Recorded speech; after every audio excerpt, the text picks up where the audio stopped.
Magaalota biyyoota Awurooppaa keessaa maallaqa muraasa qofa harkatti qabaachuudhaan daawwannaadhaaf gara isaaniitti yoo imalan kanneen muuxannoo jireenya isaanii irraa argatan magaalonni kunneen eenyufaa akka ta'an isiniif dhiyeessinaa amma dhumaatti waliin turaa.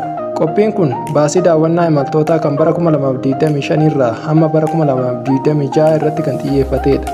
Baasiin turistoonni baasan kunneen kanneen akka bakka bultii, nyaata isaanii fi geejjiba irratti kan xiyyeeffatedha. Nus isaan keessaa sadarkaa magaalotaa 1-10 kan jiran filannee isiniif dhiyeessina. Osoo dhiyeessuu hin jalqabin dura magaalonni qarshii muraasa qofaan dhaqanii ilaaluun danda'amu kunneen eenyufaa isinitti fakkaatu? Biyyoota Awurooppaa keessaa magaalaa kam daawwachuudhaaf akka isin fedha qabdanis koomentii irratti nuuf barreessaa. Viidiyoo kanas sabiskiraayib gochuudhaan hamma dhumaatti ilaalatiin waliin turaa. Magaalaan sadarkaa 10ffaa irra jirtu magaalaa biyya Poolaandiitti argamtu kan maqaan ishee Kiraakoo jedhamtudha. Magaalaan kun magaalaa seenaa guddaa qabdudha. Wiirtuun ishee gabaa ijoo addabaabaayii, manneen seenaa gosa gootikii fi haaromsaan kan marfamtedha. Akkasumas weedduu daandii irratti hojii isaanii hojjechaatii weeddisuudhaan itti gammadan qabu. Garuu magaalota Awurooppaa bebbeekamoo hedduu caala garaagarummaa baasii ishee gadi aanadha. Magaalaan Kiraakoo yeroo baay'ee magaalaa baasii gaarii qabdu kan Awurooppaan qabdu keessaa ishee tokko jedhamtee beekamti. Imaltoonni qarshii xiqqaa qaban guyyaa tokko keessatti daawwannaa isaanii yuuroo 10 hamma 30 qofaan daawwatanii baasii isaanii ofirraa cufuu danda'u. Namoota tasgabbiidhaan magaalicha keessa turanii daawwachuu barbaadaniif immoo hoteelonni giddugaleessaan yuuroo 60 hamma 90tti halkan tokkoof tajaajila kennuuf. Asitti nyaata gaarii nyaachuudhaaf baasii guddaa baasuun hin barbaachisu. Nyaata piroogii jedhamuu fi kan suppii jedhaman hedduun isaanii bakka nyaata gatiin isaanii salphaa ta'e keessatti nyaachuun hin danda'ama. Magaalaan kun kan yeroo baay'ee miilaan keessa deemuudhaan daawwatamtudha. Magaalaan sadarkaa 9ffaa irra jirtu biyya Hangariitti kan argamtu taatee magaalaa maqaan ishee Budaapest jedhamtudha. Magaalaan kun magaalaa ijaarsa gurguddaa qabduu fi qarshii muraasaan daawwatamtudha. Muuxannoo beekamaa isheen qabdu keessaa bishaan ho'aadhaan bashannanuudha. Fakkeenyaaf iddoo Siishenii Baazis jedhamtu keessatti bishaan ho'aadhaan bohaaruun gatiin isaa salphaadha. Baasiin imaltoota maallaqa xiqqaa qabanii kan isaan baasan guyyaa tokko keessatti yuuroo 20 hamma 40 gidduutti. Bashannanni galgalaas maallaqa isaan irratti hin dabalu.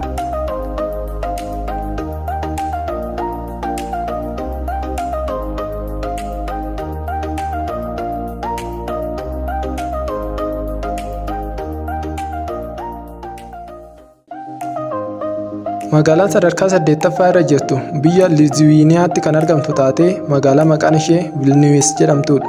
Magaalaan kun magaalaa muuxannoo baay'ee barsiisaa ta'e gatii salphaadhaan kennitudha. Magaalaa bara durii ta'uu isheetiin yuuniskoo irratti galmooftee jirti. Daandiin ishee dhagaa xixiqqoo fi ijaarsa halluu bareedaa qabaniin guutameera. Guyyaatti turistoonni qarshiin isaan baasan baasiin xiqqaan yuuroo 20 hamma yuuroo 40 kan hin caalledha. Nyaata iddoo gatiin isaa salphaa ta'e keessatti maallaqa muraasa hanga yuuroo 8 qofa baasii itti baasu.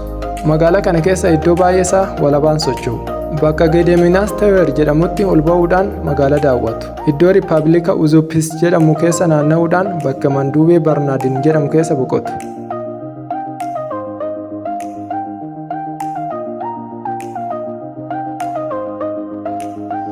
Magaalaan sadarkaa 7ffaa irra jirtu magaalaa biyya Isloovakiyaatti argamtu taatee kan maqaan ishee Biraatislaavaa jedhamtudha. Magaalaan kun magaalaa Biraatislaavaa Viyennaa caala xiqqoo ta'uu malti. Garuu amala bareedaa qabdi. Akkasumas baasii xiqqoodhaan turistootaaf karra bantee jirti. Gatiin nyaataa inni salphaan yuuroo 8 hamma 12 gidduutti argama. Hoteelonni hedduun isaanii yuuroo 50 gadiin tajaajila kennu. Sababni isaas magaalaan kun baay'ee xiqqoodha. Kanaaf gatiin geejjibaas baasiin isaa xiqqaadha. Iddoon Biraatislaavaa Kaastil jedhamuu fi iddoon Biluu Charchi jedhamu suuraan isaanii baay'ee bareedanii mul'atu.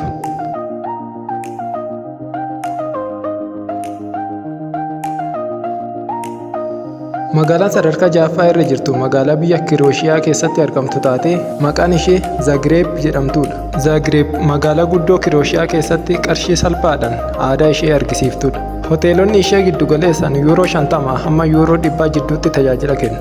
Iddoo gatii nyaataa salphaa ta'etti immoo yuuroo 8 hamma yuuroo 12 jidduutti ta'a. Bakka iddoo gabaa Dullaak jedhamutti ganamaan daawwachuun turistoonni nyaata salphaa argachuuf isaan gargaara. Iddoo godaambaa maqaan isaa Gargar Cabe jedhamu irraa turistoonni muuxannoo adda ta'e argatu.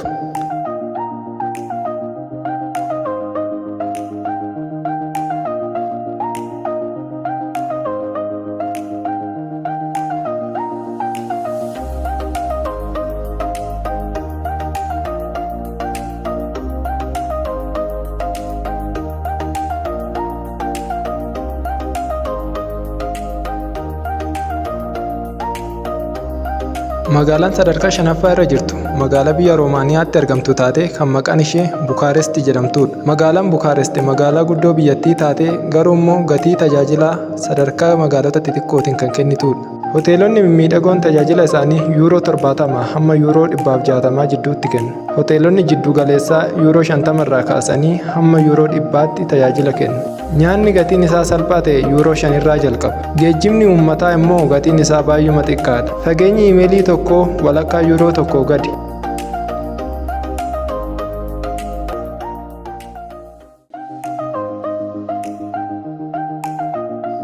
Magaalaan sadarkaa afuraffaa irra jirtu magaalaa biyya Laatiiviyaa keessatti argamtu taatee kan maqaan ishee Riigaa jedhamtudha. Magaalaan Riigaa ijaarsa Aarti Nivoo jedhamu bareedaa qabdi. Hoteelonni ishee yeroo baay'ee yuuroo 50 hamma yuuroo 70 gidduutti tajaajila kennu. Magaalaa keessatti nyaanni gatiin isaa salphaa ta'e yuuroo 8 hamma yuuroo 10 jidduutti argama. Magaalaa Riigatti jiddugala gabaa bilisaa keessa seenuudhaan irraa fayyadamuun ni danda'ama. Akkasumas tulluu Charchi Piitersi Taawor jedhamu irraa magaalaa guutuu ilaaluun ni danda'ama.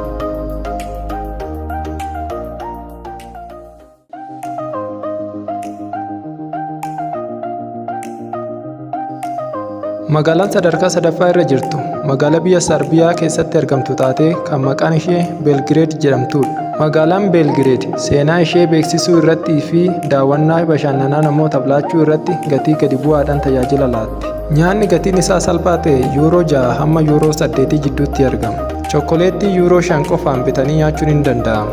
Bara 2025 irraa eegalee geejjibni uummataa tajaajila bilisaa kennuu eegaleera. Iddoo Kaalemegan Fortress jedhamuu fi Saba Promenade jedhamu bilisaan daawwachuun ni danda'ama.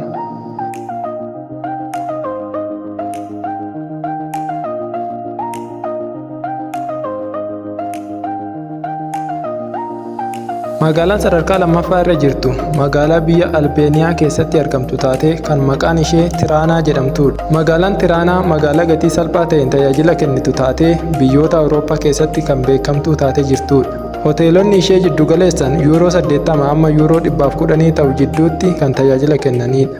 Nyaanni gatiin isaa salphaa ta'e yuuroo 12, bunnii fi cireen immoo yeroo baay'ee yuuroo 2 gadiin gurguramu. Geejjibni uummataaf tajaajila kennu walakkaa yuuroo 1 gadiin kenna yookaan yuuroo 0.4 jechuudha. Addabaabayiin Iskandarbarg, Piraamidii fi iddoon Leetehimbe Moskoo jedhamu bakka sirriitti daawwatamudha. Magaalaan sadarkaa tokkoffaa irratti argamtu immoo magaalaa biyya Bulgaariyaatti argamtu taatee kan maqaan ishee Soofiyaa jedhamtee waamamtudha. Magaalaan tun magaalaa guddoo biyyattii magaalaa baasii xiqqoodhaan ishee keessa jiraachuun danda'amudha. Hoteelonni ishee yuuroo 25 gadiin tajaajila nyaataa namootaaf kennan.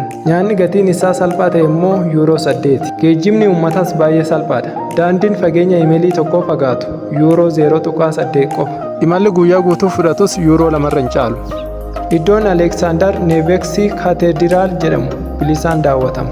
Akkasumas gara gaara Vitoosha jedhamu deemuudhaan wantoota qalbii namaa hawwatan hedduu arguun ni danda'ama. Imala turizimii sirnaan karoorfachuun baasii namaa xiqqeessa. Yeroon imalaaf gaarii ta'es kanneen akka fulbaanaa, onkololeessa, eblaa fi waxabajjiin baay'ee filatamu. Yeroo kana keessatti baay'inni uummataa muraasa waan ta'uuf baasiin isaanii gadi aanaa ta'a. Seenaa nyaataa fi bashannana biyyoota Awurooppaa irraa hirmaachuun baasii guddaa nama hin baasisu. Magaalota kanneen irraa qarshii muraasa qofaan muuxannoo jireenya isaanii bal'inaan irraa argachuun ni danda'ama.